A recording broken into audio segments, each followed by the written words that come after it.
Hello students, welcome back to our YouTube channel. Previous class में हम लोगों ने अल्टरनेटिंग करंट की कंप्लीट थ्योरी को कवर कर लिया था, साथ में उसके प्रीवियस ईयर क्वेश्चन सॉल्व कर लिए थे। आज की क्लास में हम इलेक्ट्रोडायनेमिक्स का लास्ट चैप्टर स्टार्ट कर रहे हैं, जिसका नाम है इलेक्ट्रोमैग्नेटिक वेव। ये क्या होती हैं, कैसे प्रोड्यूस होती हैं, इनकी प्रॉपर्टीज क्या होती हैं, सबके बारे में बात की जाएगी।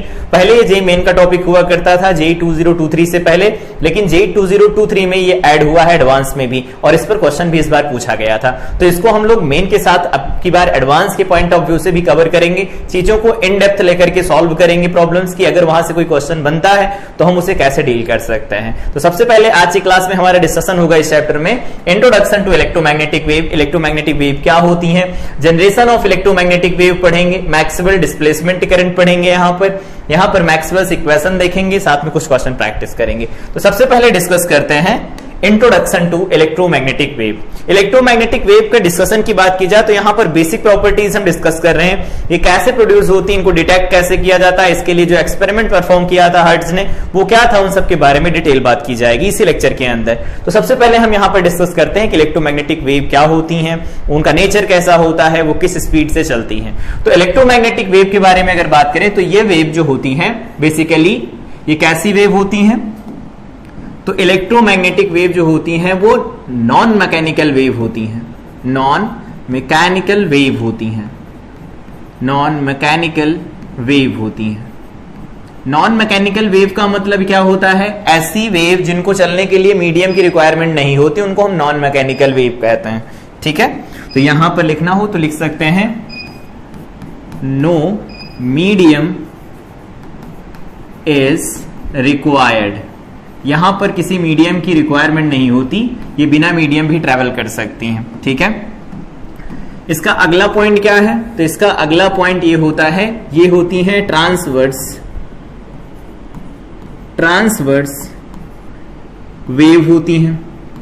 इस ट्रांसवर्स वेव का क्या मतलब है, तो यहां पर देखो ट्रांसवर्स वेव का मतलब ये है कि यहां पर हमने एक इलेक्ट्रोमैग्नेटिक वेव का फिगर कंसीडर किया है। इसमें जो ब्लू कलर के दिख रहे हैं, ब्लू कलर वाई में है, तो यहां पर इलेक्ट्रिक फील्ड के ऑसिलेशंस हो रहे हैं, और जेड के अंदर मैग्नेटिक फील्ड के ऑसिलेशंस हो रहे हैं। अभी देखेंगे कैसे होते हैं।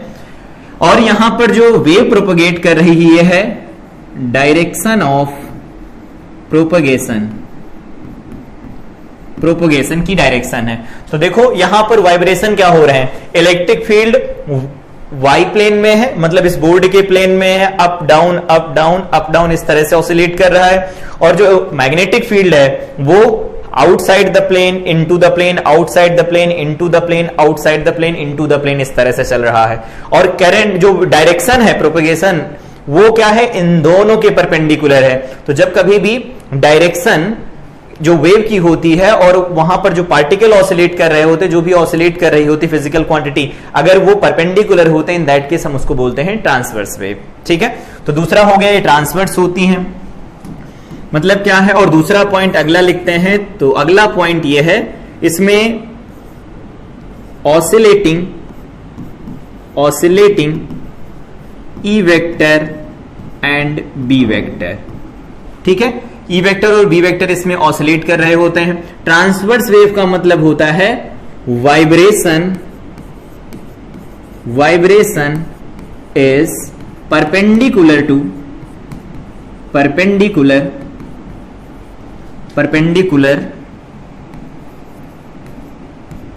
Wave propagation.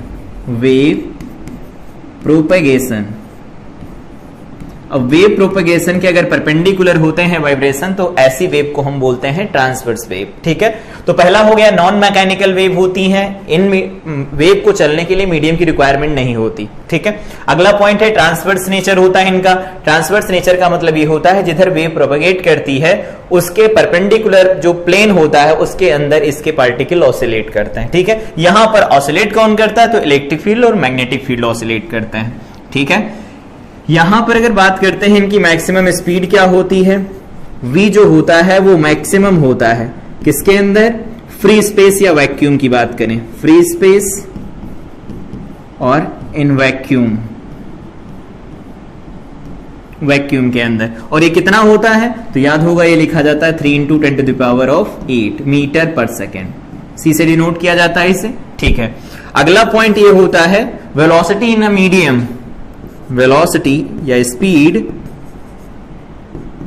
In a medium, किसी मीडियम में अगर बात करें इनकी स्पीड क्या लिखी जाती है, तो उसके लिए हम v लिखते हैं, v इज इक्वल टू लिखा जाता है स्क्वायर रूट ओवर, यहां पर लिखते हैं mu naught mu R epsilon naught epsilon R लिखा जाता है। ठीक है, तो किसी मीडियम के अंदर इस तरह से चलती है, इस बात का ध्यान रखेंगे। ठीक है, तो यहां पर वेलोसिटी इन अ मीडियम इस तरह से चलेंगी और स्पीड वैक्यूम के अंदर या फ्री स्पेस के अंदर लिखी जाती है 3 × 10⁸ मीटर पर सेकंड। ठीक है, तो इंट्रोडक्शन पॉइंट है, इनके बारे में जस्ट बेसिक आइडिया होना चाहिए।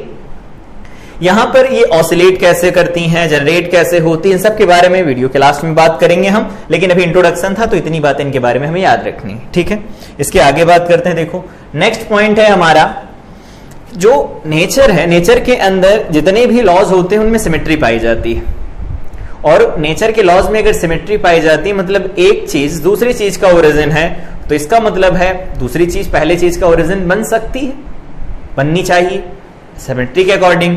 तो नेचर के अंदर जो सिमेट्री पाई जाती है इसकी के बिहाफ पर क्लार्क मैक्सवेल, जिनका डिस्कशन आगे करेंगे हम, उन्होंने ऑब्जर्व किया, कहा कि अगर बी बदल रहा हो, मतलब टाइम वेरिंग मैग्नेटिक फील्ड है अगर, तो वो इलेक्ट्रिक फील्ड प्रोड्यूस करता है। इसके बारे में हम लोगों ने बात की थी। जैसे यहां पर है, यहां पर जो बी है वो क्या कर रहा है, टाइम वेरिंग है, टाइम वेरिंग है।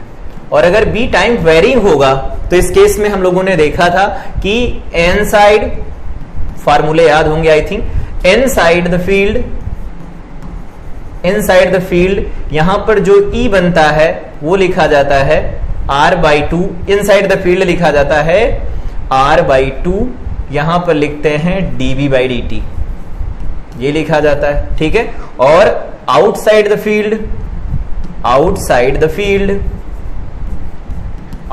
फील्ड क्या लिखा जाता है, तो आउटसाइड द फील्ड लिखते हैं E इज इक्वल टू में r² डिवाइडेड बाई में 2r, और यहां पर लिखते हैं dv/dt। आई थिंक ये सारे फार्मूले तो याद ही होंगे। इंड्यूस्ड इलेक्ट्रिक फील्ड का कॉन्सेप्ट हम लोगों ने देखा था जब EMI पढ़ रहे थे। तो यहां पर ये देख पा रहे होंगे कि dv/dt है, इसकी वजह से भी बन रहा है। डेरिवेशन इंपॉर्टेंट नहीं है, वो हम लोगों ने EMI में ऑलरेडी कर लिए हैं। यहां पर हमारा कंक्लूजन ये निकालना है कि जो बी वेरिएबल है उसकी वजह से इलेक्ट्रिक फील्ड बनता है। तो क्या इसका उल्टा भी सही हो सकता है कि अगर टाइम वेरिंग इलेक्ट्रिक फील्ड है तो क्या वो मैग्नेटिक फील्ड बना सकता है?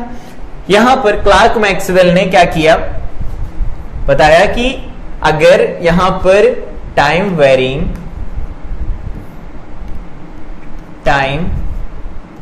वेरिंग जो बी होता है क्रिएट्स ई वेक्टर। ठीक है, तो यहां पर क्वेश्चन ये आया, टाइम वेरिंग ई वेक्टर जो होगा क्या वो क्रिएट्स बी वेक्टर? ये क्वेश्चन मार्क लग गया इसमें कि टाइम वेरिंग मैग्नेटिक फील्ड है वो इंड्यूस्ड इलेक्ट्रिक फील्ड बनाता है, इलेक्ट्रिक फील्ड बनाता है, ये हम लोगों ने देखा। लेकिन इसका क्या उल्टा सही है कि अगर टाइम वेरिंग इलेक्ट्रिक फील्ड हो तो क्या वो मैग्नेटिक फील्ड बनाएगा? इसके लिए क्लार्क मैक्सवेल ने यहां पर एक अजम्पशन लिया, उन्होंने डिस्कस किया इलेक्ट्रिक फील्ड और मैग्नेटिक फील्ड की कपलिंग को लेकर। उन्होंने क्या बताया, इन्होंने कहा कि अगर मान लेते हैं कि कोई कैपेसिटर है वो चार्ज हो रहा है, सपोज हमारे पास एक कैपेसिटर है जो चार्ज हो रहा है, तो अगर कैपेसिटर ये चार्ज हो रहा होगा तो उस केस में हम यहां से देख सकते हैं कि जो चार्जेस चल रहे होंगे, यहां से मूव कर रहे हैं, सपोज चार्ज क्यू मूव कर रहा है, किसी टाइम टी पर इसके ऊपर चार्ज क्यू है, और इसके बीच में अगर फील्ड लिखा जाता है तो यह क्या होगा, फील्ड इलेक्ट्रिक फील्ड, ऐसा लिखते हैं, इलेक्ट्रिक फील्ड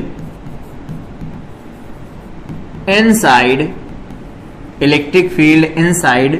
द कैपेसिटर। याद होगा क्या लिखते हैं, कैपेसिटर पढ़ा है हम लोगों ने, C इज इक्वल टू लिखा जाता है, या फिर डायरेक्ट लिख दो E इज इक्वल टू में Q डिवाइडेड बाई में एप्सिलॉन नॉट लिखते हैं। ठीक है, A एप्सिलॉन नॉट ऐसा लिखते हैं इलेक्ट्रिक फील्ड। ठीक है, ये इलेक्ट्रिक फील्ड लिखा जाएगा, सही है, इतना फील्ड बनेगा। एक प्लेट की वजह से σ/2 एप्सिलॉन और दूसरी की वजह से σ/2 एप्सिलॉन, दोनों की डायरेक्शन एक ही साइड में होगी, दोनों ऐड हो जाएंगे तो σ/ε0 बनेगा। सिग्मा की वैल्यू Q/A लिखी जाएगी, तो यहां E जो होगा Q/A एप्सिलॉन नॉट बनेगा। ये ठीक है।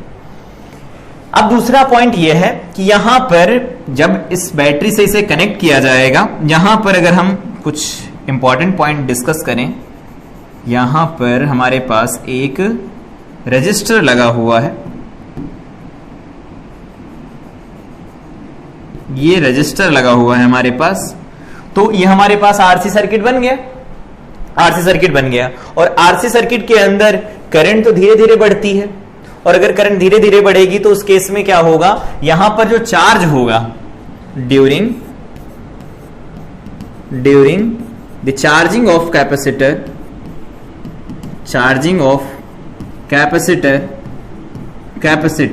कैपेसिटर की चार्जिंग के टाइम में जो क्यू होता है वो तो वेरी करता है, वेरिएबल होता है, टाइम के साथ वेरी करता है विथ टाइम। और अगर ये टाइम के साथ वेरी करेगा तो एक यहां से चीज देख पा रहे होंगे कि अगर ये क्यू वेरी करेगा तो क्यू वेरी करने का सीधा लॉजिक बनता है कि जो ई होगा वो वेरिएबल बनने वाला है, क्योंकि देखो डायरेक्टली प्रोपोर्शनल निकल के आ रहे हैं। यहां पर जैसे जैसे करंट बढ़ना शुरू करेगी, करंट का एक्सप्रेशन जानते हैं, क्या लिखते थे, I इज इक्वल टू में आई नॉट, यहां पर 1 minus e to the power minus t by tau लिखा जाता, टाउ की वैल्यू आरसी लिखते थे, आरसी सर्किट का टाइम कांस्टेंट होता था। तो यहां पर ये इक्वेशन है, इसके अकॉर्डिंग बढ़ेगी करंट। तो यहां पर करंट जैसे जैसे बढ़ रही होगी, यहां पर ये जो करंट लिखी गई 1 मिनट, ये चार्ज की इक्वेशन होती है, Q इज इक्वल टू में Q naught 1 minus e to the power minus t by tau. तो यहां पर चार्ज की इक्वेशन इस तरह से लिखी गई, चार्ज देखो टाइम के साथ में बढ़ेगा, और चार्ज अगर टाइम के साथ में बढ़ेगा इसका मतलब चार्ज वेरिएबल तो ई बदलेगा, क्योंकि ई लिखा जाता है Q डिवाइडेड बाई में एप्सिलॉन नॉट, ठीक है, ई वेरिएबल निकल के आया। अब यहां पर कुछ पॉइंट्स डिस्कस किए गए। पॉइंट पहला ये था कि अगर यहां पर करंट फ्लो करती है, इसके अंदर करंट फ्लो करेगी सपोज आई, तो यहां पर अगर हम जाते हैं आर डिस्टेंस के ऊपर, यहां कहीं पर, तो इसकी जगह पर हम यहां लिख सकते हैं बी जो होता है वो क्या लिखा जाता है, mu naught I divided by में 2 पाई आर लिख सकते हैं। अगर आर डिस्टेंस है तो लॉन्ग वायर मान करके इसे लिख सकते हैं। तो इस जगह पर ये मैग्नेटिक फील्ड बनेगा, और मैग्नेटिक फील्ड कैसा होगा, तो अगर यहां से देखेंगे तो यहां magnetic field out of the plane होगा, यहां पर magnetic field into the plane होगा, इस तरह से कुछ बनने वाला है मैग्नेटिक फील्ड, ठीक। यहां पर अगर मैग्नेटिक फील्ड बनेगा तो अगर कोई मैग्नेटिक कंपास रखी जाएगी, मैग्नेटिक निडल रखी जाएगी, तो वो डिफ्लेक्ट होगी, ऑफ कोर्स डिफ्लेक्ट होगी, क्योंकि मैग्नेटिक निडल जब किसी मैग्नेटिक फील्ड में रखी जाती है तो उस पर मैग्नेटिक फोर्स लगता है, जिसकी वजह से वो डिफ्लेक्ट करेगी, समझ आता है। लेकिन यहां पर कैपेसिटर की प्लेट के बीच में, यहां पर तो करंट नहीं है, यहां पर जो आई है ड्यू टू इलेक्ट्रॉन, आई यहां पर हम सी लिख देते हैं, ये 0 है, इसको आगे नाम देंगे हम कंडक्शन करंट, इसीलिए आईसी लिखा। आईसी की वैल्यू 0 है between the capacitor plate, capacitor plate के बीच में यहां पर अगर ये 0 बनेगा तो यहां पर फील्ड नहीं होना चाहिए, फील्ड नहीं होगा तो डिफ्लेक्शन नहीं आना चाहिए था, ये होगा, ठीक है। लेकिन अगर बात किया जाए कि यहां पर अगर ये रेफरेंस लाइन है, यहां पर हम फिर से जाकर के किसी मैग्नेटिक निडल को प्लेस करते हैं तो वो मैग्नेटिक निडल डिफ्लेक्ट होती है, जो मैग्नेटिक निडल होगी वो क्या करती है, डिफ्लेक्ट करती है। और मैग्नेटिक निडल डिफ्लेक्ट करने का सीधा लॉजिक बनता है कि यहां पर भी मैग्नेटिक फील्ड है, लेकिन करंट तो नहीं है। तो करंट नहीं है तो किसने ये मैग्नेटिक फील्ड बनाया होगा, तो मैक्सवेल ने क्या किया, एक हाइपोथेटिकल करंट एज्यूम की, जिसकी नीड थी कि यहां पर कैपेसिटर चार्ज हो रहा होगा, डिस्चार्ज हो रहा होगा, उस प्रोसेस को हम एक्सप्लेन कैसे कर सकते हैं, क्यों, क्योंकि यहां पर एक प्लेट से दूसरी प्लेट पर कुछ जा तो रहा नहीं है, कोई भी चार्ज का ट्रांसफर नहीं हो रहा है एक प्लेट से दूसरी प्लेट पर, फिर भी ऐसा हो रहा है। तो उन्होंने कहा कि यहां पर जो फील्ड है, इलेक्ट्रिक फील्ड है, जो बेसिकली यहां बीच में जो इलेक्ट्रिक फील्ड बनेगा, ये जो इलेक्ट्रिक फील्ड बनने वाला है, ये इलेक्ट्रिक फील्ड बनेगा। इलेक्ट्रिक फील्ड जो है ये टाइम के साथ वेरी कर रहा है, और टाइम के साथ वेरी करता हुआ इलेक्ट्रिक फील्ड हमेशा मैग्नेटिक फील्ड बनाता है, ये उन्होंने माना था। और ये मान करके उन्होंने अपने लॉज दिए थे, जिनको हम कहते हैं मैक्सवेल इक्वेशन। 4 अलग अलग इक्वेशन उन्होंने इलेक्ट्रोस्टैटिक्स और करंट, इलेक्ट्रिसिटी और मैग्नेटिज्म को पूरे को कंबाइन कर लिया एक साथ, और फाइनली उन्होंने बताया कि 4 इक्वेशन है, 4 इक्वेशन जिनसे हम पूरी इलेक्ट्रोडायनामिक्स को गवर्न कर सकते हैं। लेकिन ये इक्वेशन केवल और केवल तभी ट्रू होंगी जब हम ये कॉन्सेप्ट मान लें कि जो टाइम वेरिंग इलेक्ट्रिक फील्ड होगा वो मैग्नेटिक फील्ड अगर बनाता है, तो उस केस में ऐसा हो सकता है। तो यहां पर टाइम वेरिंग इलेक्ट्रिक फील्ड था, इसने मैग्नेटिक फील्ड बनाया और मैग्नेटिक नीडल जो यहां पर रखी गई वो डिफ्लेक्ट हो रही थी। लेकिन इस बात को उन्होंने एक्सपेरिमेंटली प्रूव नहीं किया था, हाइपोथेसिस थी उनकी, उन्होंने माना था सिर्फ कि ऐसा होगा तो हम जो 4 इक्वेशन दे रहे हैं इन्हीं से पूरी इलेक्ट्रोडायनामिक्स गवर्न करेगी। लेकिन बाद में इसको प्रूफ किया हर्ट्ज ने, इनका एक्सपेरिमेंट देखेंगे हम आज की क्लास में। उन्होंने इस एक्सपेरिमेंट को परफॉर्म किया और वहां से देखा कि एक्चुअली यहां पर ईएम वेव का कॉन्सेप्ट आ रहा है, इलेक्ट्रोमैग्नेटिक वेव का कॉन्सेप्ट आ रहा है, जिसकी वजह से ऐसा हो पाता है। तो इलेक्ट्रोमैग्नेटिक वेव क्या होती हैं, उनके बारे में भी थोड़ा इंट्रोडक्शन लिया, लेकिन उनके बारे में और डिटेल बात करेंगे हम आगे। तो यहां से हमें ये पता चला कि जो क्यों होता है वो टाइम के साथ वेरी करेगा, और क्यों अगर टाइम के साथ वेरी करेगा तो ई भी वेरिएबल बनेगा, और जो ई वेरिएबल बनता है इसकी वजह से जो मैग्नेटिक निडल थी वो क्या कर रही है, डिफ्लेक्ट कर रही है। तो मैग्नेटिक निडल अगर डिफ्लेक्ट करती है इसका मतलब यहां पर बी प्रोड्यूस हुआ है, बी प्रोड्यूस हुआ है। तो अगर बी प्रोड्यूस हुआ इसका मतलब यह है कि time varying electric field produces magnetic field. ये स्टेटमेंट दे सकते हैं, ये ऑब्जर्व किया था मैक्सवेल ने, उनका ये एक्सपेरिमेंट नहीं था। ठीक है, अगर इसको हम यहां पर आगे बात करें बढ़ा करके कि हमारे पास जो अभी करंट की वैल्यू यहां पर लिखी आईसी लिखा, इसको हम आगे नाम देंगे कुछ और भी, तो यहां पर नाम दे रहे हैं कंडक्शन करंट। जो अब तक हम करंट इलेक्ट्रिसिटी में पढ़ते आए हैं वो होती है कंडक्शन करंट। कंडक्शन करंट किसकी वजह से फ्लो करती है, current due to flow of electrons. अगर कोई वायर है, जैसे ये वायर दिए गए, यहां पर बैटरी लगी है, इन वायर्स के अंदर क्या होते हैं, इलेक्ट्रॉन का मूवमेंट होता है जिसकी वजह से करंट फ्लो करती है। याद होगा हम लोगों ने डिस्कस भी किया था, अगर हमारे पास ये कोई कंडक्टर का पीस है और यहां पर ये इसका क्रॉस सेक्शन दिया गया है, ये क्रॉस सेक्शन दिया गया है इसका, और इसका क्रॉस सेक्शन इधर दिया गया है। ठीक है, यहां पर बीच में अगर एक क्रॉस सेक्शन लिया जाए, ये क्रॉस सेक्शन अगर हम कंसीडर करते हैं ये, तो इसमें अगर यहां पर delta Q charge delta T time में यहां से पास कर जाता है तो करंट हम डिफाइन करते हैं डेल्टा क्यू डिवाइडेड बाय में delta T in case of average current. Instantaneous current के केस में हम डिफाइन करते हैं इसे dq बाई dt से। ठीक है, यहां पर चार्ज की वैल्यू निकालना चाहे तो चार्ज की वैल्यू निकाल सकते हैं इंटीग्रेशन i dt से, और यहां पर भी चार्ज की वैल्यू हम निकाल सकते हैं delta q is equal to में i इंटू डेल्टा टी से। दोनों केस में हम लोगों ने डिटेल बात की थी इसकी। और ये किसकी वजह से फ्लो करती है, तो due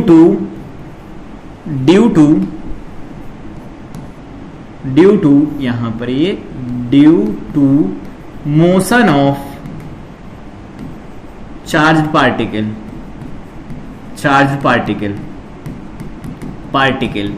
due to motion of charge particle के मोशन की वजह से करंट बन रही थी। याद होगा जब हम लोगों ने इलेक्ट्रोस्टैटिक्स के लेक्चर स्टार्ट किए थे तो वहां पर डिस्कस किया था कि अगर स्टेशनरी चार्ज है अगर, तो अगर स्टेशनरी चार्ज होता है तो वो केवल और केवल इलेक्ट्रिक फील्ड बनाता है, इलेक्ट्रिक फील्ड ओनली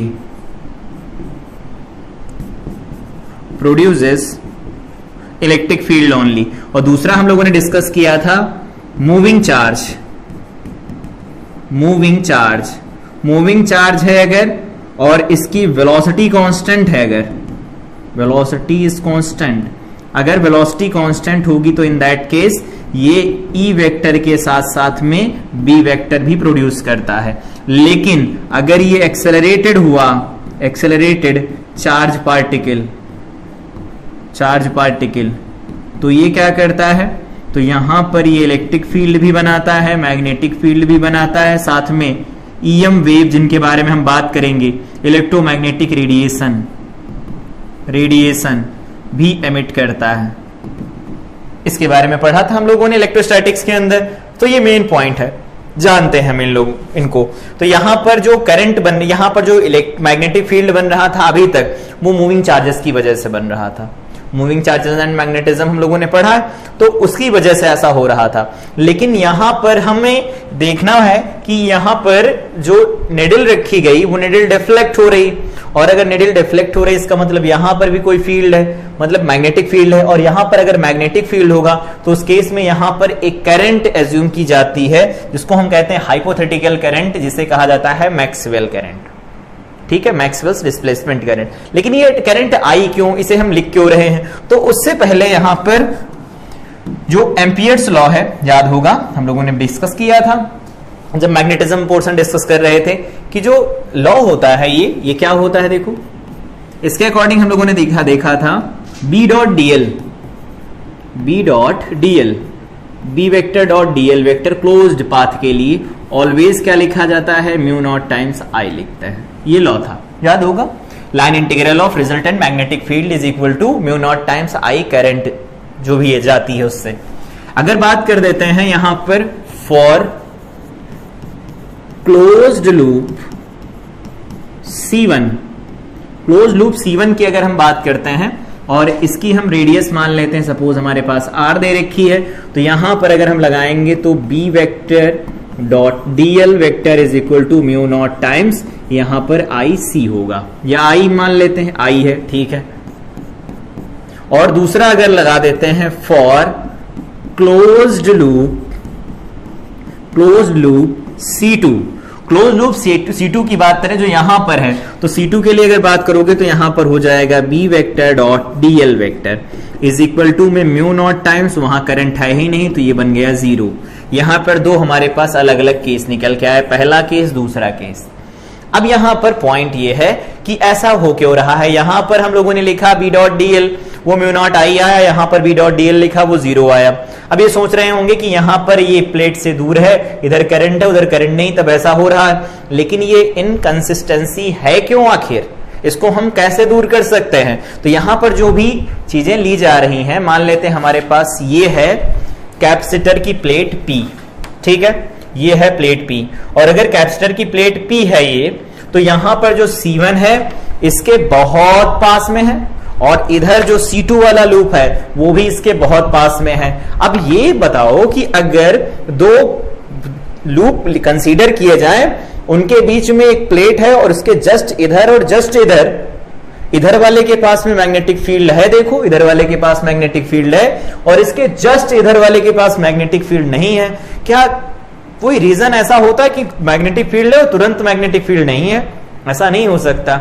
इस इनकंसिस्टेंसी को रिमूव करने के लिए मैक्सवेल ने एक करंट एज्यूम किया जिसको हम कहते हैं मैक्सवेल्स डिस्प्लेसमेंट करंट। ये एक वर्चुअल करंट होती है, वर्चुअल करंट होती है। वर्चुअल करंट का मतलब यहां पर ये करंट है,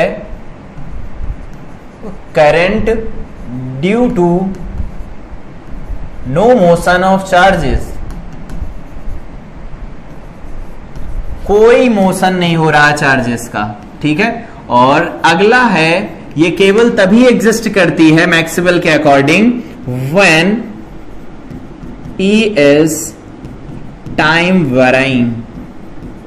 टाइम वेरिंग अगर इलेक्ट्रिक फील्ड होता है या इलेक्ट्रिक फ्लक्स होता है, इन दैट केस हम यहां पर डिस्प्लेसमेंट करंट का कॉन्सेप्ट इंट्रोड्यूस करते हैं, ठीक है। ठीक है, यहां पर जो करंट बनती है, ये जो करंट बनती है इसको हम ID लिखते हैं, और यहां पर जो करंट बनती है इसको हम लिखते हैं IC। ICC stands for conduction current, और ID जो होती है वो डिस्प्लेसमेंट करंट होती है। फिर से रिपीट कर देते हैं क्यों आई। यहां पर जो P प्लेट ली गई, P प्लेट के जस्ट राइट साइड में, आप लोगों के जस्ट राइट साइड में, तो जस्ट राइट साइड में मतलब इधर जो लेफ्ट हैंड है हमारा इस साइड में, यहां पर फील्ड नहीं है, और इस प्लेट के जस्ट लेफ्ट साइड में बहुत पास पास में है दोनों लूप C1 और C2, इधर फील्ड है और इधर फील्ड नहीं है। ये इनकंसिस्टेंसी तो हुई, इसको रिमूव करने के लिए मैक्सवेल ने एक हाइपोथेटिकल करंट एज्यूम किया जिसको कहा जाता है मैक्सवेल्स डिस्प्लेसमेंट करंट, ठीक है। यहां पर ये काम कर रहा था, यहां काम नहीं कर रहा था, तो इसे रिमूव करने के लिए, to remove this in consistency, Maxwell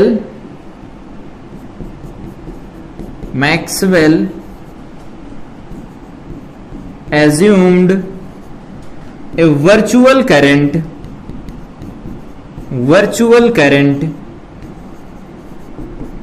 known as displacement current,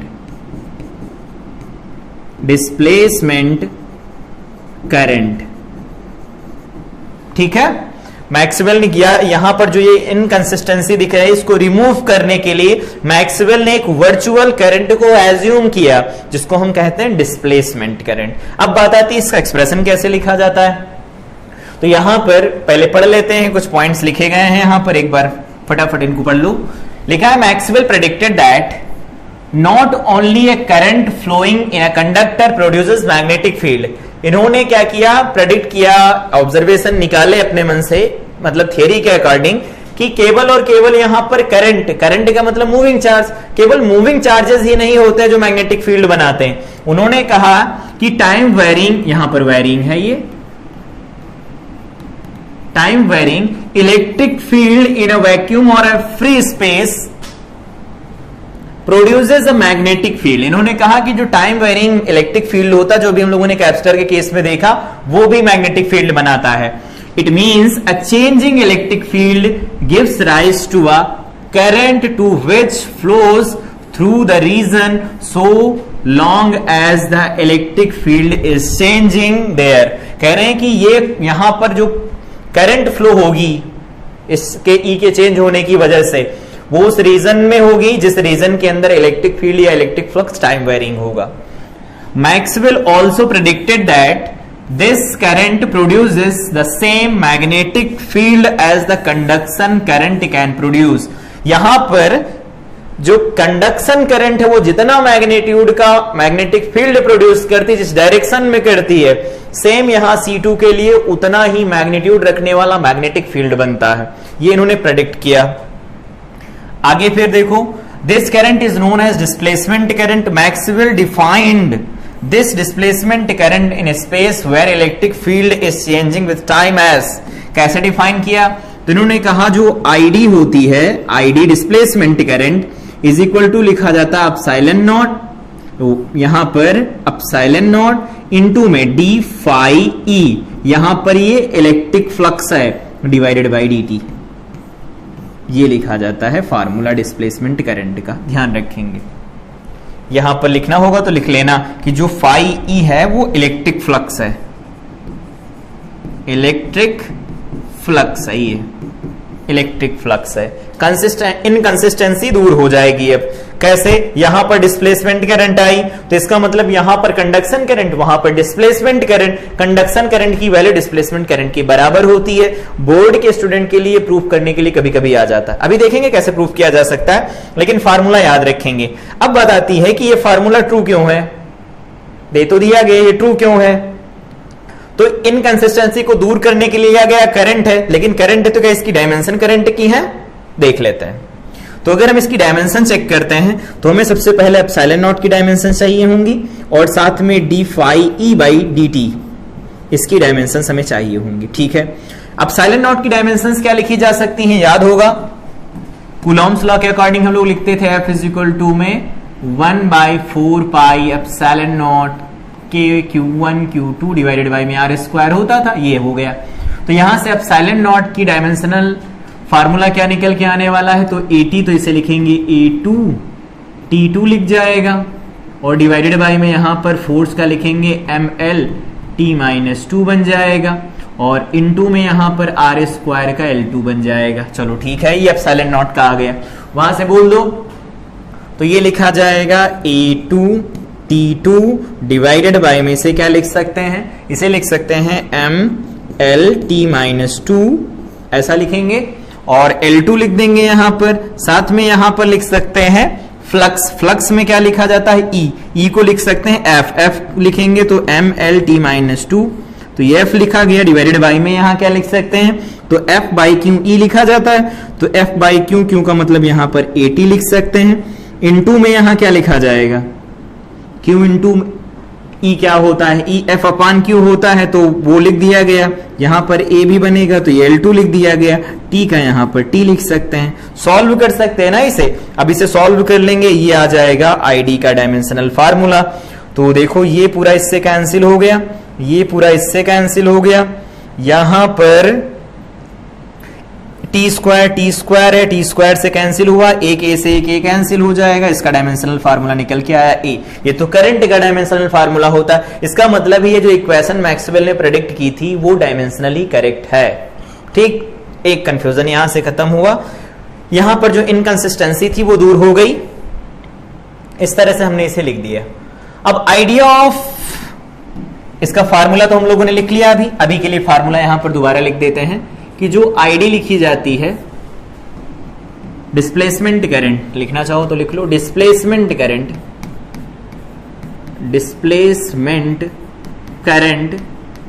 that is ID is equal to में ID is equal to epsilon naught, यहां पर लिख सकते हैं D phi E divided by में dt।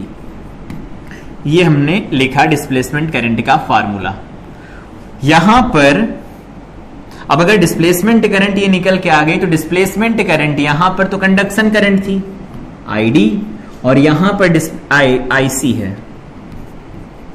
है डिस्प्ले कंडक्शन करंट, और इसमें जो करंट फ्लो कर रही है दैट इज आईडी। यहां इसके बीच में करंट जो फ्लो कर रही है वो आईडी हो गई।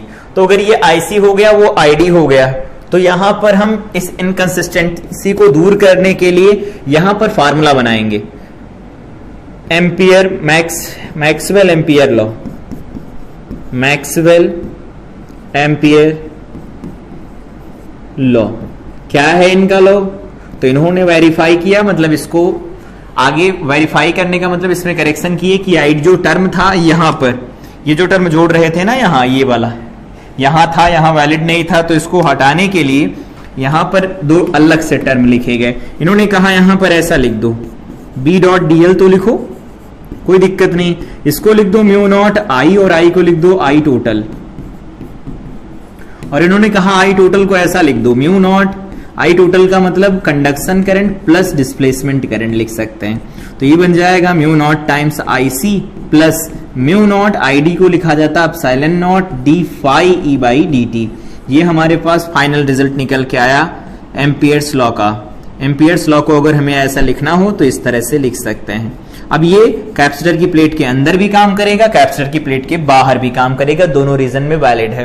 तो इसे कहते हैं एम्पियर मैक्सवेल इक्वेशन। आगे हम लोग इसके बारे में और बात करेंगे, लेकिन अब इसमें देखो, जब तक हम वायर में चलेंगे तब तक कंडक्शन करंट रहेगी, आईडी जीरो रहेगी। तो यहां पर कंडक्शन करंट है लेकिन आईडी की वैल्यू जीरो है, यहां पर आईडी की वैल्यू नॉन जीरो, यहां पर आईसी की वैल्यू जीरो है। अब देखो दोनों जगह पर ये लग रही है इक्वेशन, तो इसे कहते हैं एम्पियर मैक्सवेल इक्वेशन। ठीक है, अब यहां पर एक क्वेश्चन पूछा जाता है बोर्ड के लिए, जिसके बारे में अभी बात कर रहे थे कि कंडक्शन करंट जो होती है वो मैक्सवेल करंट के, जो भी कंडक्शन करंट होगी वो मैक्सवेल डिस्प्लेसमेंट करंट के बराबर आती है। ठीक है, प्रूफ कर लेते हैं। अगर हम इसे प्रूफ करते हैं तो यहां पर ये देख सकते हैं कि अगर यहां से चार्ज क्यों चल रहा है किसी पर्टिकुलर टाइम पर, तो उस समय पर कंडक्शन करंट कितनी लिखी जाएगी, बोलो कंडक्शन करंट क्या लिखी जाएगी? कंडक्शन करंट तो वो लिखी जाएगी आईसी इज इक्वल टू में D Q by d T, rate of flow of charge क्या होती है? करंट होती है। बढ़िया। अगर हम यहां से बात करते हैं, हमें चाहिए आईडी की वैल्यू, आईडी की वैल्यू आईसी के बराबर आती है या नहीं आती, उसके लिए देखो ई अगर लिखते हैं कैपेसिटर की प्लेट के बीच में तो वो क्या लिखा जाएगा? क्यू डिवाइडेड बाई में एप्सिलॉन नॉट। सही है। फाई ई अगर लिखते हैं तो फाई क्या लिखा जाएगा? ई इंटू ए, जो लूप लिया गया उसका एरिया उधर ही जिधर ई है, तो कॉस जीरो हो जाएगा 1, तो अगर इसे लिखते हैं ई तो बन जाएगा Q by A epsilon not. और इनटू में क्या लिख सकते हैं? तो इनटू में यहां पर लिखा जाएगा एरिया ए, कैंसिल हो जाएगा तो क्यू बाई एप्सिलॉन नॉट निकल के आ गया। ठीक है, तो यहां से अगर हम इसे सॉल्व करते हैं, इधर ले आओ इसे, तो ये बन जाएगा epsilon naught d phi E, या फिर फाई ई ऐसे लिख देते हैं, phi E is equal to में क्या लिखा जाएगा? क्यों लिखा जाएगा। अगर हम इसको टाइम के साथ में डिफरेंशिएट कर देते हैं तो एप्सिलॉन नॉट तो कांस्टेंट होगा, ये d phi E by d t बन जाएगा, और इज इक्वल टू में इसे लिख सकते हैं D Q by d T, लिख सकते हैं ना। D Q by d T किसके बराबर होता है? आईसी के बराबर होता है। और ये किसके बराबर होता है? तो ये आईडी के बराबर होता है। देखो यहां से हम मैथमेटिकली प्रूफ कर सकते हैं कि आईडी की वैल्यू आईसी के बराबर होती है, लेकिन जब भी हम क्वेश्चन सॉल्व कर रहे होंगे तो ध्यान ये रखना हम डायरेक्ट यूज किया करेंगे कि आईडी की वैल्यू आईसी के बराबर है। ठीक है, क्वेश्चन हो गया पहला। दूसरा क्वेश्चन देखो दिया गया है, द फॉलोइंग फिगर शोस, ठीक है, फिगर नहीं है, कोई बात नहीं, अभी बना लेंगे। Capacitor made up of 2 circular plates, यही सेम फिगर जो पहले बना है उधर। यहां पर एक सर्कुलर प्लेट है, यहां पर एक सर्कुलर प्लेट है, इसको कनेक्ट कर दिया गया है एक बैटरी के साथ, ठीक है। The capacitor is being charged by an external source which supply constant current equal to constant current phi। यहां पर IC की वैल्यू दे रखी कितनी है 0.15 एम्पियर, ठीक। Obtained displacement charged by constant rate across the plate, ये दिया गया। कह रहे हैं डिस्प्लेसमेंट करंट की वैल्यू बताओ, तो इसको अगर सॉल्व करना चाहो तो सॉल्व कर लो, अदरवाइज डायरेक्ट बता दो। सॉल्व करेंगे तो क्या लिख सकते हैं, यहां से देखना, अगर हम लोग आईडी के एक्सप्रेशन सॉल्व करते हैं तो क्या लिख सकते हैं, तो आईडी लिखा जाता है एप्सिलॉन नॉट, यहां पर लिखते हैं D phi E by d t, ये लिखा जाता है, बढ़िया है। एप्सिलॉन नॉट सही दिख रहा है, यहां पर जो डी ऑफ डी टी है इसको हम बाहर निकाल लेते हैं, फाई का एक्सप्रेशन लिख देते हैं, फाई इज इक्वल टू होता है ई ए, होता है कि नहीं होता है, बढ़िया है। तो ई इंटू ए होता है, लेकिन हमें ई नहीं पता, ई नहीं पता, तो ई को क्या लिख सकते हैं, यहां पर प्लेट के बीच का डिस्टेंस अगर डी है तो हम यहां पर ई को बदल सकते हैं, v डिवाइडेड बाई में डी लिख सकते हैं, ठीक है। डी कैपिटल क्यों स्मॉल लिख सकते हैं, और यहां पर एरिया लिखा जा सकता है। बाहर निकाल लो इसे, तो अगर बाहर निकालेंगे तो क्या लिख सकते हैं, यहां से देखो ये बन जाएगा एप्सिलॉन नॉट, यहां से ए बाहर चला आएगा, ये डी बाहर चला आएगा, इसे क्या लिख सकते हैं dv बाई dt लिखा जा सकता है, ठीक है। और यहां पर dv बाई dt की वैल्यू अगर लिखते हैं तो यहां पर dv बाई dt हमारे पास कितना दिया गया, देखो इतना दे रखा है, चाहे तो ये वैल्यू यहां पर पुट कर सकते हैं, एरिया दिया गया होता तो भी पुट कर सकते थे, सॉल्व करके वैल्यू निकाल लेते थे। तो देखो यहां से एक एक्सप्रेशन बना c इंटू में dv डिवाइडेड बाई में dt, c क्या है, c कैपेसिटेंस है, देखो यही तो लिखी जाती है, अगर एयर फील्ड हो तो epsilon not a divided by में d लिखा जाता है। लेकिन हम यहां पर id की वैल्यू जो निकाल रहे हैं ना, आईडी की वैल्यू इस टर्म में क्यों लिख रहे हैं, यहां पर अभी हम लोगों ने देखा ना कि जो आईडी की वैल्यू होती है वो तो आईसी के बराबर होती है। अगला क्वेश्चन इसी पर है, इसीलिए इसको यहां सॉल्व कर दिया। तो इसका जवाब क्या होगा, तो इसका जवाब होगा कि हमने अभी प्रूफ किया कि जो आईडी होता है वो तो आईसी के बराबर लिखा जाता है, और आईडी की वैल्यू अगर आईसी के बराबर लिखी जाती है तो उसको अगर प्रूफ करना चाहो तो जैसे इधर प्रूफ किया है ना इधर, वैसे सेम इधर आके प्रूफ कर लो। नहीं प्रूफ करना है तो डायरेक्ट यहां से लिख सकते हैं। तो आईडी हमारे पास कितना निकल के आएगा, तो जितना आईसी है वही आईडी निकल के आएगा 0.15 एम्पियर। प्रूफ करना चाहो तो जो प्रीवियस वाला क्वेश्चन है उससे प्रूफ कर सकते हो। यहां पर इस पर एक क्वेश्चन अभी बनेगा, इसलिए इसको यहां पर अलग से लिख लिया है। अब इसका हम डायरेक्ट यूज करेंगे। इधर आओ, देखो क्वेश्चन दिया गया parallel plate capacitor with plate area A and separation between the plate is d. देखो वैसा ही है, charged by a constant current I, I current constant है इसके अंदर, ठीक है। इसका मतलब ये कंडक्शन करंट है of course. Consider the plate surface of area a/2 parallel to the plate and drawn symmetrically between the plates, find the displacement current through this area. कहने का मतलब ये है कि अगर एक प्लेट यहां पर है और एक प्लेट यहां पर है, ठीक, इनका प्लेट एरिया ए दे रखा है और इनके बीच में यहां पर एक छोटा सा लूप रखा गया है जिसका एरिया कितना दिया गया है, a/2 दिया गया है। क्वेश्चन ये पूछ रहे हैं कि बताओ डिस्प्लेसमेंट करंट इस एरिया से कितनी पास करेगी। चाहो तो यूनिटरी मेथड लगा के देख सकते हो, अदरवाइज डायरेक्ट देखते हैं। सबसे पहले डिस्प्लेसमेंट करंट निकालनी है हमें, तो displacement current ID is equal to लिखा जाता है epsilon naught D of dt into में फाई ई। फाई ई कितना लिखा जाएगा, तो फाई लिखना भी सीखा नहीं है, क्या लिखते हैं E इंटू ए। ई की वैल्यू क्या लिखी जाएगी कि तो Q by A epsilon not into में यहां पर ए लिखेंगे, ठीक। सॉल्व करते हैं, तो सॉल्व करेंगे तो क्या लिखेंगे, यहां से ये चला जाएगा बाहर, ये सब बाहर चले गए, तो एप्सिलॉन नॉट यहां पर ए से कैंसिल हो गया, ये किसके बराबर निकल के आया, डायरेक्ट ये वैल्यू निकल के I D Q by d T के बराबर, और वो किसके बराबर दिया गया है, आई के बराबर दिया गया, ठीक है। ये भी ठीक निकल के आ गया है, या फिर इसको भी ऐसे लिख देते हैं, इसके अंदर जो फील्ड है वो कितना, तो फील्ड की वैल्यू है क्यू डिवाइडेड बाई में एप्सिलॉन नॉट, ठीक लगेगा, ठीक है। और यहां पर मल्टीप्लाई किससे कराना है, एरिया से, तो इसका एरिया कितना लिखा गया a/2, तो यहां a/2 लिख दो, बाहर निकाल लो, तो a से a कैंसिल हो रहा है, एप्सिलॉन नॉट कैंसिल होगा, यहां पर हाफ बचेगा, और इसे क्या लिख सकते हैं dq बाई dt। हाफ तो ठीक लग रहा है, dq बाई dt का मतलब क्या हो जाएगा, i बनेगा, बढ़िया है। डिस्प्लेसमेंट करंट की इतनी वैल्यू आ गई। अगर यहां पर इस तरह से नहीं लगाना तो ऐसे लगा सकते हैं, बोल सकते हैं ए क्रॉस सेक्शनल एरिया से करंट कितनी पास कर रही है, आई कर रही है ना, मतलब आईडी कर रही है, ऐसा कह सकते हैं। तो यूनिट से आईडी, आईडी किसके बराबर है, वो तो आई के बराबर है, तो यहां पर लिख सकते हैं आई करंट पास कर रही है। तो unit cross sectional eye area से आई बाई ए करेगी, तो यहां से ए बाई 2 से कितनी करेगी, तो वो करेगी आई बाई ए इंटू में ए बाई 2 करेगी, that is equal to I by 2 होगा। सॉल्व कर सकते हैं, इजी है। इसके बाद देखो अगला क्वेश्चन है, find the value of displacement current in the circuit below. Displacement current की वैल्यू यहां पर चाहिए, यहां पर हमें dv बाई dt का यूज करना पड़ेगा, ठीक है, करते हैं यूज। तो यहां पर dv बाई dt का यूज करेंगे तो क्या लिख सकते हैं, यहां पर जो c दिया गया है, एक मिनट,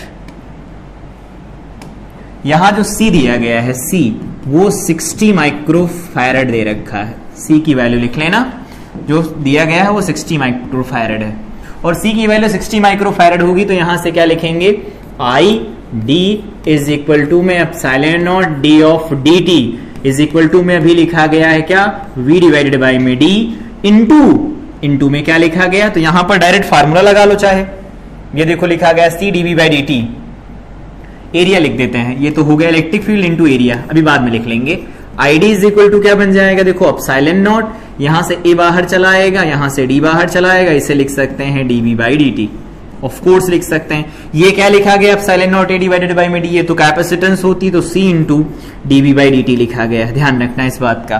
तो c की वैल्यू कितनी दे रखी, 60, और यहां पर dv बाई dt कितना दे रखा है, तो ये दिया गया 5, तो 300 यहां पर निकल के आएगा माइक्रो कूलाम।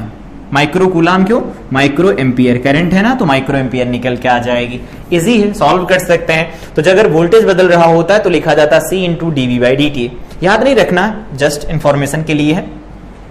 अब यहां से हम डिस्कस करते हैं मैक्सवेल्स इक्वेशंस क्या है, मैक्सवेल इक्वेशन कैसे होती, कैसे काम करती है, उनको कैसे लिखा जाता है। सबसे पहले डिस्कस करते हैं एम्पियर मैक्सवेल लॉ। इन्होंने अभी मैक्सवेल ने इसे करेक्ट किया ना, तो उन्होंने बताया कि जब भी कभी हम लिख रहे होंगे line integral of resultant magnetic field, तो उसे क्या लिखा जाएगा, उसे लिखा जाएगा म्यू नॉट टाइम्स, यहां पर IC प्लस ID लिखेंगे, where IC is conduction current and ID is displacement current. In detail line integral of resultant magnetic field जो लिखा जाएगा वो लिखा जाएगा म्यू नॉट टाइम्स IC, तो IC लिख देंगे, प्लस यहां पर लिखा जाएगा म्यू नॉट टाइम्स, यहां पर क्या लिखेंगे, तो epsilon naught d phi e divided by dt।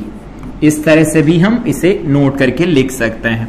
तो अगर फर्स्ट लॉ पूछा जाता है तो कुछ इस तरह से लिखना है, ठीक है, ये फर्स्ट लॉ है, बढ़िया है। अभी देखो इसके बारे में हम लोगों ने डिटेल बात की, कैसे आया, इसको कैसे करेक्ट किया गया, इसकी इनकंसिस्टेंसी को कैसे दूर किया गया, मैक्सवेल ने किया, लिख दिया गया, इसे कहते हैं एम्पियर मैक्सवेल्स लॉ या इक्वेशन कहते हैं।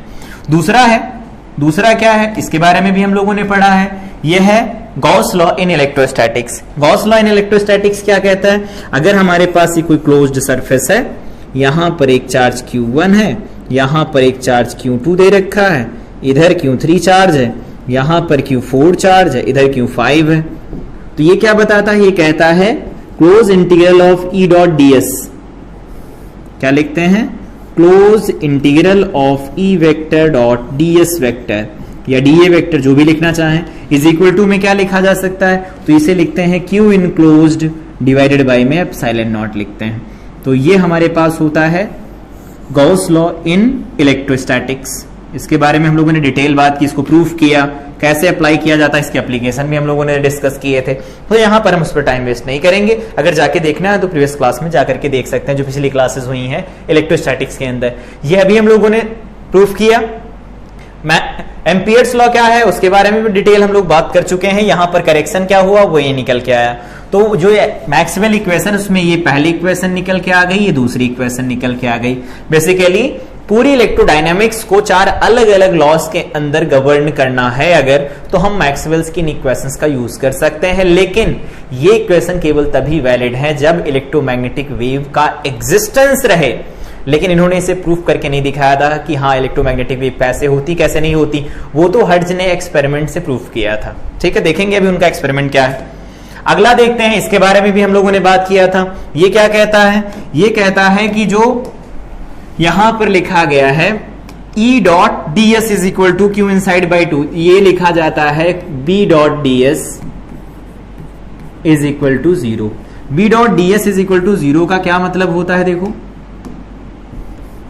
B dot d s is equal to 0 का मतलब ये होता है कि यहां पर क्लोज इंटीग्रल जब भी किया जाएगा रिजल्टेंट मैग्नेटिक फील्ड का एरिया के रिस्पेक्ट में, तो वो क्या आएगा? हमेशा 0 आएगा। हमेशा 0 आने का मतलब है net magnetic flux through a closed surface is always 0, ये बताता है।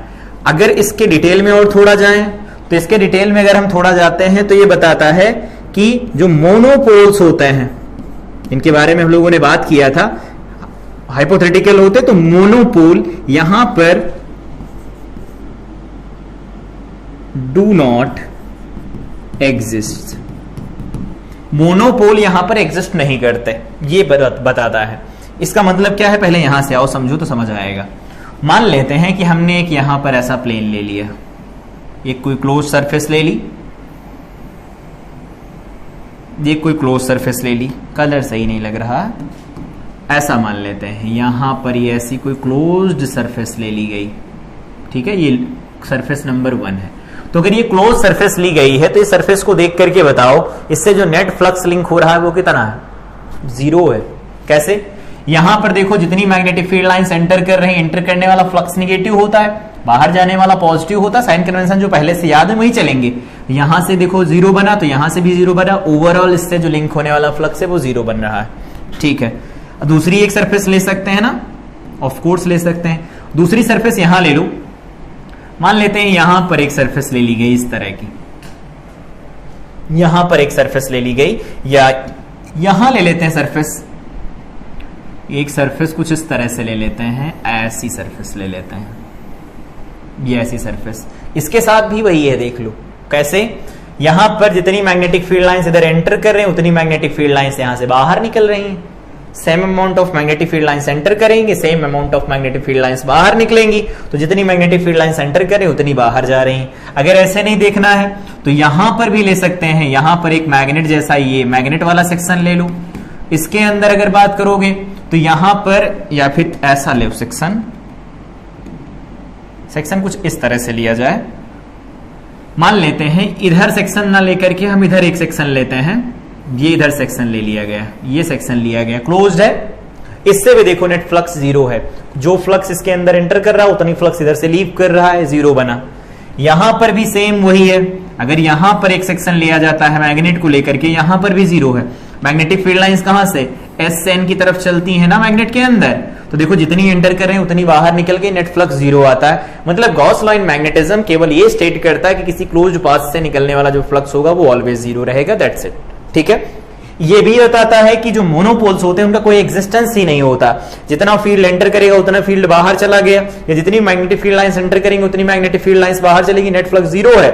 नेट फ्लक्स 0 का मतलब है कि यहां पर मोनोपोल नहीं होते। इलेक्ट्रिक फील्ड में होता था, मोनोपोल्स थे, पॉजिटिव चार्ज अलग निगेटिव अलग, यहां पर नहीं होता। तो ये हो गया गॉस लॉ इन मैग्नेटिज्म। अगला पॉइंट डिस्कस करते हैं Faraday's law in electromagnetic induction. याद होगा क्या होता है electromagnetic induction? Whenever there is a change in relative motion, ऐसा बोले, whenever there is a relative motion between the set of conductor and uniform magnetic field। ऐसा भी बोल सकते हैं किसी कॉइल से लिंक होने वाला फ्लक्स जब चेंज होता है, when flux linked with a coil changes an EMF is induced, and EMF is induced, एक EMF बनता है, और वो EMF क्या करता है? अपने ही कॉज को अपोज करता है। इसके बारे में पढ़ा है, ठीक है। इसको बस जस्ट यहाँ पर हम नोट डाउन करना चाहते हैं, इसीलिए रिकॉल कर लिया। तो अगर यहाँ पर हम इसे लिखते हैं तो क्या लिख सकते हैं? देखो क्या होता था, यहां से जो EMF बनता था, EMF, तो वो लिखा था हम लोगों ने EMF इज इक्वल टू में लिखते थे माइनस डी फाई बी लिखेंगे, ये मैग्नेटिक फ्लक्स है बाई dt। कंफ्यूजन हो रहा है, दोनों फ्लक्स चल रहे हैं ना, इतना लिख सकते हैं। EMF का एक फार्मूला और था, याद होगा, EMF का एक फार्मूला था, कुछ लिखा था, वो क्या लिखते थे? यहां पर E dot dl E dot d L लिखते थे, ऐसा लिख सकते थे, या अगर नहीं याद हो तो क्यों के साथ लिखते थे, डिवाइड कर देते थे क्यों से, तो यही निकल के आता था ई vector dot d l vector, ये निकाला जाएगा। अगर नहीं समझ में आ रहा तो यहां पर लिख ही देते हैं, यहां पर लिखेंगे क्यू इंटू में ई vector dot d l vector, ये ऐसा डिवाइडेड बाय में क्यों लिखेंगे, क्यों से क्यों कैंसिल होगी, यही बन जाएगा। तो अगर हम इसको लिखें दोनों को साइड में करके तो यहां लिख सकते हैं कि E vector dot d l vector जब भी लिखा जाएगा वो minus d phi E by d t लिखा जाएगा, इस बात का ध्यान रखना। ये है हमारे पास फोर्थ लॉ, ठीक है। यहां पर हमने क्या किया, ये फर्स्ट थी, सेकेंड इक्वेशन थी, यहां पर ये थर्ड इक्वेशन है, ये थर्ड इक्वेशन है, और यहां पर हम लोगों ने इसे फाइनली फोर्थ इक्वेशन दे दिया। ये 4 के 4 ऐसी इक्वेशन है जो पूरी इलेक्ट्रोडायनामिक्स को गवर्न करती हैं अगर मैग्नेटिक इलेक्ट्रोमैग्नेटिक वेव का एग्जिस्टेंस है तब के लिए। उन्होंने कहा था मैक्सवेल ने कि शुड एग्जिस्ट करनी चाहिए, अगर हमारी इक्वेशन वैलिड है तो इलेक्ट्रोमैग्नेटिक वेव का एग्जिस्टेंस होना चाहिए, लेकिन है या नहीं उन्होंने कंफर्म नहीं बताया था। हर्ट्ज ने उस एक्सपेरिमेंट को परफॉर्म किया और उन्होंने बताया था। यहां पर देखो, इस मैग्नेट को अगर मूव कराएंगे इस कॉइल की तरफ तो क्या होगा, इससे लिंक होने वाला फ्लक्स चेंज होगा, जिसकी वजह से गैल्वेनोमीटर में डिफ्लेक्शन आएगा। तो EMF is induced due to relative motion between the set of conductor and uniform magnetic field, ठीक है। ये हम लोगों ने देख लिया। यहां पर एक रिजल्ट देखते हैं।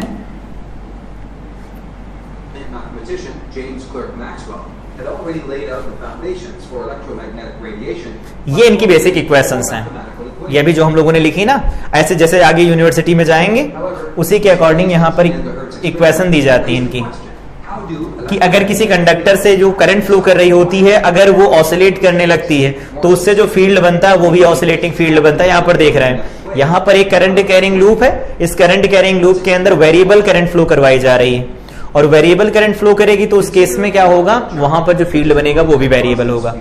कांस्टेंट स्पीड से चल रहा चार्ज पार्टिकल है,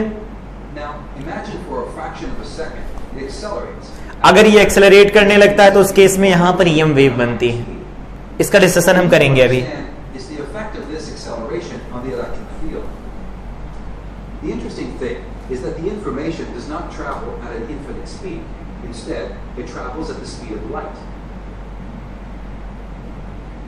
Similarly, the information about the sudden variation of velocity of the charge does not get conveyed to the whole electric field region. The field near it knows about it, but the field far away still has no idea that the charge has accelerated and it is still in the old state. Let's separate out these regions with the help of two circles. Since the electric field cannot break, the field between these distances must transition. This transition field is known as a kink. The kink moves or radiates outwards at the speed of light. To show the kink animation in a clear way, let's move the camera over. ये देख लिया कि अगर कोई charge particle accelerate करता है तो उसकी वजह से क्या होगा, एक्सेलरेटिंग चार्ज पार्टिकल हमेशा इलेक्ट्रोमैग्नेटिक वेव बनाने वाला है, और यहां पर जो बनने वाला है वो इलेक्ट्रिक फील्ड और मैग्नेटिक फील्ड दोनों बनने वाले हैं, ठीक है। यहां पर एक एक्सपेरिमेंट है, हर्ट्ज का एक्सपेरिमेंट है, इसे देखेंगे।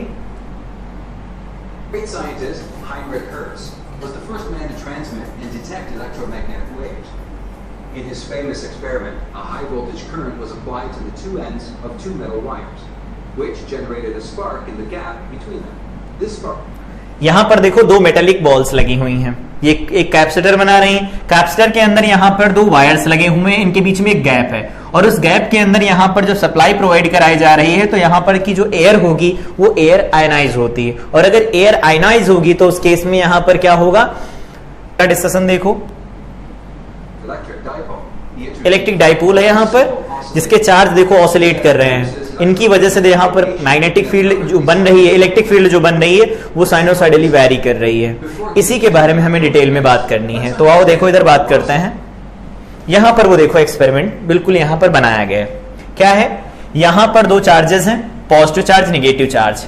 पॉजिटिव चार्ज डाउनवर्ड डायरेक्शन में जा रहा है, निगेटिव चार्ज अपवर्ड डायरेक्शन में जा रहा है, ठीक है। अभी इनके बीच में कुछ सेपरेशन है, ठीक है, तो इस तरह से मैग्नेटिक फील्ड जो इलेक्ट्रिक फील्ड बनने वाला है वो डाउनवर्ड डायरेक्शन में बनेगा, ये बात हम लोग जानते हैं। तो डाउनवर्ड डायरेक्शन में इसका फील्ड बनेगा, लेकिन यहां पर ये जो एरो बनाए गए हैं वो इनके मोशन के एरो हैं। अगर हम यहां पर कुछ एरो ड्रॉ करते हैं जो ये हमें बता रहे हो कि इनका मैग्नीट्यूड कितना है, तो यहां पर जो इलेक्ट्रिक फील्ड होगा वो इस डायरेक्शन में होगा, फिर जैसे जैसे पास आने लगेंगे ये घटने लगेगा, यहां पर ये घटने लगेगा,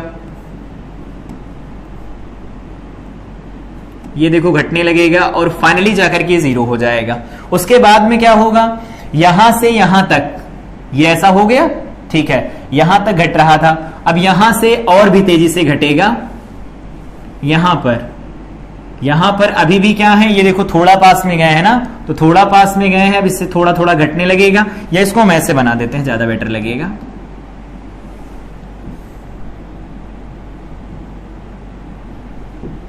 यहां पर इतना मान लेते, इतना घट गया, ठीक है। फाइनली अब इधर और ज्यादा पास में पहुंचेंगे तो और तेजी से घटेगा ये ऐसा, यहां पर ये थोड़ा और ऐसा, और ये फाइनली इस तरह का हो जाएगा। बढ़िया, देखो यहां पर ये धीरे धीरे घटता जा रहा है, ठीक है। उसके बाद में क्या होगा, जब इससे आगे सेपरेट होना शुरू होंगे तो देखो फील्ड की डायरेक्शन अब अपोजिट होगी, तो यहां से ये हल्का हल्का बढ़ना शुरू हो जाएगा, ये ऐसा, और ये फाइनली इस तरह से बढ़ना शुरू हो जाएगा, और यहां से यहां तक अब लगातार बढ़ने लगेगा, ये यहां से यहां लगातार बढ़ने लगेगा, और फाइनली उतना ही एम्पलीट्यूड कर लेगा जितना एम्पलीट्यूड इसका पहले यहां था, ठीक। ये ऑब्जर्व कर पा रहे होंगे कि यहां पर जो चार्जेस ऑसिलेट कर रहे हैं, यहां पर जैसे अभी हम लोगों ने देखा ना कि यहां चार्जेस ऑसिलेट कर रहे हैं, देखो यहां पर ये जो चार्जेस ऑसिलेट कर रहे थे ये पॉजिटिव नेगेटिव चार्जेस थे, तो जब ये ऑसिलेट करते तो इनकी वजह से यहां पर इलेक्ट्रिक फील्ड जो बनता है वो भी साइनोसॉइडल होता है, और साइनोसॉइडल होने की वजह से यहां पर क्या होगा, जब चार्ज ऐसा करता तब तो ऐसा ठीक है, ठीक है, समझ में आ रहा होगा, कोई दिक्कत नहीं है। लेकिन अगर हम यहां पर क्या कर रहे हैं, देखो इधर हमारा जंक्शन क्या है, हमारा जंक्शन है, ये चार्ज ऑसिलेट कर रहे हैं, चार्ज जब ऑसिलेट करते हैं तो चार्ज मूविंग होते हैं, मूविंग चार्जेस की वजह से इलेक्ट्रिक करंट बनती है। तो अगर हम यहां पर पॉजिटिव और ये नेगेटिव चार्जेस हैं, इनका ये जो ग्रुप बना हुआ है, इसको अगर हम, ये नीचे आ रहा है, ये ऊपर जा रहा है, अगर हम इसको रिप्लेस कर देते हैं करंट कैरिंग वायर के साथ, तो करंट कैरिंग कंडक्टर से साथ अगर हम इसे अलग करेंगे तो क्या लिख सकते हैं, पॉजिटिव नीचे आ रहा, नेगेटिव ऊपर जा रहा है, इसका मतलब करंट इसमें कहां बन रही है, डाउनवर्ड डायरेक्शन में। अब यहां पर आगे देखो, करंट यहां पर किस डायरेक्शन में है, तो करंट है डाउनवर्ड डायरेक्शन में। तो करंट अगर डाउनवर्ड डायरेक्शन में आएगी तो उस केस में देखो इसकी मैग्नेटिक फील्ड लाइंस कुछ इस तरह से बनेंगी, ऑफ कोर्स बनेंगी। यहां पर देख पा रहे थे कि जो भी ऑसिलेशन हो रहे थे इलेक्ट्रिक फील्ड के, जो ऑसिलेशन हो रहे थे, साइनोसॉइडल वेव जो बन रही थी इलेक्ट्रिक फील्ड की, वो क्या थी, इस बोर्ड के प्लेन में है, बोर्ड के प्लेन में up down up down up down, कुछ इस तरह से ऐसे चल रही है वेव, कुछ इस तरह से वेव चल रही है इलेक्ट्रिक फील्ड वाली। लेकिन यहां पर देखेंगे कि यहां पर जो फील्ड बनेगा वो क्या होगा, करंट ऊपर से नीचे की तरफ आ रही है तो इधर से फील्ड बाहर की तरफ बनेगा, इधर जो फील्ड बनेगा वो बाहर की तरफ बनेगा, इधर फील्ड अंदर की तरफ बनेगा, ठीक है, इधर फील्ड अंदर की तरफ बनेगा, इनकी डायरेक्शन अंदर की तरफ है, ध्यान रखना, ये इनकी डायरेक्शन अंदर की तरफ, ठीक है, इस तरह फील्ड बनेगा, सही है। यहां पर क्या होगा, जब ये और ज्यादा पास आने लगेगी, करंट कम होने लगेगी, इसके अंदर करंट कम होने लगेगी तो भी इसके अंदर कुछ ना कुछ फील्ड तो रहेगा, वो ऐसा रहेगा। यहां जो फील्ड बन रहा है वो देखो into the plane out of the plane, into the plane out of the plane बन रहा है, ऐसा हुआ। यहां पर क्या होगा, तो यहां पर पहले यहां देखो, यहां पर करंट फाइनली जीरो हो गई, फिर करंट ने अपनी डायरेक्शन बदली, फिर आगे की तरफ बढ़ता चला गया। यहां पर जो बी के वाइब्रेशंस हो रहे हैं वो into the plane out of the plane हो रहे हैं। तो अगर यहां पर हम ई बनाते हैं तो ई इस तरह से बना सकते हैं ना, कुछ इस तरह का बनेगा, ये है इसके ऑसिलेशंस, है ना, इसके ऑसिलेशंस इस तरह से अप और डाउन साइड में। यहां पर जो ऑसिलेशंस बन रहे हैं मैग्नेटिक फील्ड के वो कुछ इस तरह से हैं, देखो ये ऐसे ऐसे, इसके ऑसिलेशंस कुछ इस तरह से होने वाले हैं, कुछ इस तरह से ऑसिलेशंस होने वाले हैं, इस तरह से। और ऑसिलेशंस अगर इस तरह से होंगे तो ये देखो कहां पर ऑसिलेट कर रहा है, ये ऑसिलेट कर रहा है into the plane out of the plane. तो अब हमारे पास दो फील्ड बन गए हैं, एक फील्ड है जो इस तरह से ऑसिलेट कर रहा है, इस तरह से, मतलब इस तरह से ऑसिलेट कर रहा है, और एक फील्ड है जो इस तरह से ऑसिलेट कर रहा है, इस तरह से, मतलब इस तरह से ऑसिलेट कर रहा है, ऐसे ऐसे, यहां से जा रहा है ऐसे, फिर ऐसे जा रहा है, आगे की तरफ बढ़ रहा है। और एक फील्ड है जो अप और डाउन डायरेक्शन में ऑसिलेट कर रहा है, कुछ इस तरह से, कुछ इस तरह से, और दोनों को सुपर इंपोज अगर कराया जाए तो दोनों देखो एक दूसरे के परपेंडिकुलर है। क्यों? क्योंकि एक है ऑसिलेट कर रहा, वो इस डायरेक्शन में कर रहा है ऊपर से देखो नीचे की तरफ ऐसे, और एक है ये इस तरह से ऑसिलेट कर रहा है। दोनों को सुपर इंपोज करवाएंगे तो एक आप लोगों से अंदर की तरफ बाहर की तरफ बनेगा, एक ऊपर से नीचे की तरफ बनेगा। इनको यहां समझते हैं। यहां पर ये देखो ऑसिलेट कर रहा है आउट ऑफ मतलब अपवर्ड और डाउनवर्ड साइड, तो यहां पर ये अप और डाउन साइड में ऑसिलेट कर रहा है। और यहां पर जो फील्ड बन रहा है ये फील्ड क्या है? Magnetic field. और मैग्नेटिक फील्ड इस तरह से ऑसिलेट कर रहा है आउट इन और आउट, इन और आउट, अंदर और बाहर की तरफ ऑसिलेट कर रहा है। जब दोनों को हम सुपर इंपोज करवाते हैं तो हमारे पास ईएम वेव बनती है। और यहां पर ईएम वेव में देख सकते हैं, यहां पर जो हम लोगों ने अभी बात किया था क्लास की स्टार्टिंग में, इधर अगर हमारे पास ई वेक्टर है, इधर हमारे पास बी वेक्टर दिया गया है, तो उस केस में ये होती है direction of propagation of wave. ये direction of propagation of wave, wave के प्रोपेगेशन की डायरेक्शन निकल के आती है। यहां पर देखो कुछ इस तरह से फील्ड चल रहा है, इलेक्ट्रिक फील्ड इस तरह से, और मैग्नेटिक फील्ड इस तरह से चल रहा है, ऐसे ऐसे इस तरह से चल रहा है। दोनों अगर इस तरह से चलेंगे तो यहां पर एक देखो ब्यूटीफुल पिक्चर दिख रही होगी, ये होती है ईएम वेव। इनको कहते हैं हम इलेक्ट्रोमैग्नेटिक वेव, इलेक्ट्रोमैग्नेटिक वेव, इनको हम इलेक्ट्रोमैग्नेटिक वेव कहते हैं। ये कैसे बनती हैं? आई थिंक इनके बारे में सारी चीजें समझ आई होंगी कि यहां पर ऑसिलेट कौन करता है, उनसे रिलेटेड जो यहां पर एक्सपेरिमेंट थे उन सब के बारे में बात किया गया। यहां पर जो ये एक्सपेरिमेंट हो रहा था, ये इनका जो एक्सपेरिमेंट था यहां पर हाई वोल्टेज करंट जब अप्लाई की गई, यहां पर कैपेसिटर की जो प्लेट है इनके बीच में जो मेटल वायर्स में, और इस गैप में जो एयर थी वो आयनाइज हुई, जिसकी वजह से यहां पर देखो इलेक्ट्रोमैग्नेटिक वेव बन रही हैं। अब इनके डिटेक्शन के बारे में यहां बात करते हैं। देखो इधर आओ, बात करते हैं डिटेक्शन। वहां पर जो एलईडी लगी हुई वो जल क्यों रही है आखिर? Detection of EM wave, EM wave shortcut में हम इन्हें ईएम वेव कहते हैं। ठीक है, डिटेक्शन ऑफ ईएम वेव को कैसे बनाया जा सकता है? तो यहां पर अभी हम लोगों ने देखा कि जो ईएम वेव होंगी वो कुछ इस तरह से आ रही होंगी, इस तरह से मान लेते हैं, ये इस तरह से, या फिर इनको हम इस तरह से बनाएं बेटर लगेगा, ऐसा है। ठीक है, और दूसरी जो बनेंगी वो कुछ इस तरह से बनने वाली हैं, ऐसे बनेंगी। ठीक है, और ऐसे बनेंगी तो इनके ऑसिलेशंस कुछ इस तरह से हो रहे होंगे, इस तरह से बना सकते हैं, इस तरह से ऑसिलेशंस होंगे इनके। और दूसरे जो बनेंगी इलेक्ट्रिक फील्ड वाली वेव, वो इस तरह से बनेंगी, इलेक्ट्रिक फील्ड के ऑसिलेशन इस तरह से होंगे अप और डाउन साइड में, अप साइड में है ये, और ये हमारे पास डाउनवर्ड है, ये इधर है, ये इधर है, ये कुछ इस तरह है। इस तरह से ये इलेक्ट्रोमैग्नेटिक वेव चलेंगी। यहां पर हम क्या करते हैं, एक वायर ले लेते हैं, सपोज ये एक वायर ले लिया, ये सपोज कोई वायर है, वायर है। अब यहां से ये देख करके बताओ कि जो ये वायर है ये हमने इलेक्ट्रोमैग्नेटिक वेव के सामने रख दिया है, इलेक्ट्रोमैग्नेटिक वेव के सामने हमने इसे इसलिए रख दिया तो क्या होगा, यहां पर देखो ऑसिलेट कौन सा कर रहा है इस बोर्ड के प्लेन में, इलेक्ट्रिक फील्ड। और इलेक्ट्रिक फील्ड अगर इस बोर्ड के प्लेन में है तो ये कंडक्टर है, कंडक्टिंग वायर, और अगर ये कंडक्टिंग वायर है और इसको रख दिया गया इलेक्ट्रोमैग्नेटिक वेव के रास्ते में, तो क्या होगा, इस पर जब इलेक्ट्रिक फील्ड के कंपोनेंट आकर के टकराएंगे तो उस केस में क्या होगा, इनके चार्जेस के ऊपर फोर्सेस लगेंगे, और चार्जेस पर फोर्स लगेगा तो पॉजिटिव चार्ज पर फोर्स लगेगा इसकी डायरेक्शन में, तो इधर वाला एंड पॉजिटिव बनेगा और इधर वाला एंड नेगेटिव बनना शुरू हो जाएगा, होगा ना। अगर ऐसा हुआ तो इसको अगर हम सर्किट के साथ कनेक्ट करेंगे तो पॉजिटिव नेगेटिव टर्मिनल जब बनेंगे तो पोटेंशियल डिफरेंस बनेगा और उसकी वजह से करंट फ्लो होना शुरू करेगी, इसी वजह से जो एलईडी थी वो जल रही थी। ठीक है, अब क्या करते हैं, यहां इसका ये एंड यहां से कनेक्ट कर लेते हैं सामने, यहां पर एक कॉइल के साथ।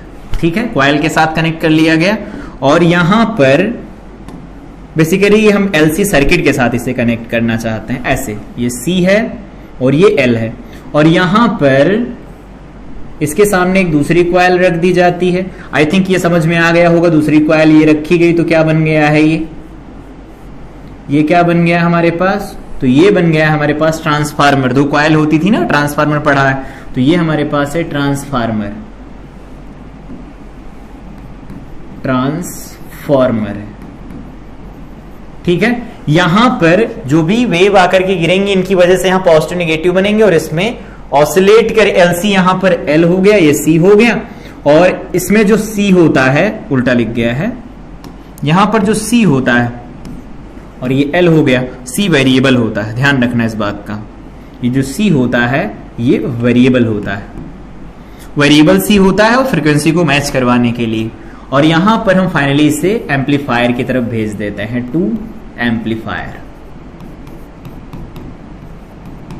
एम्पलीफायर की तरफ भेज दिया जाता है, जो इसे एम्पलीफाई करता है।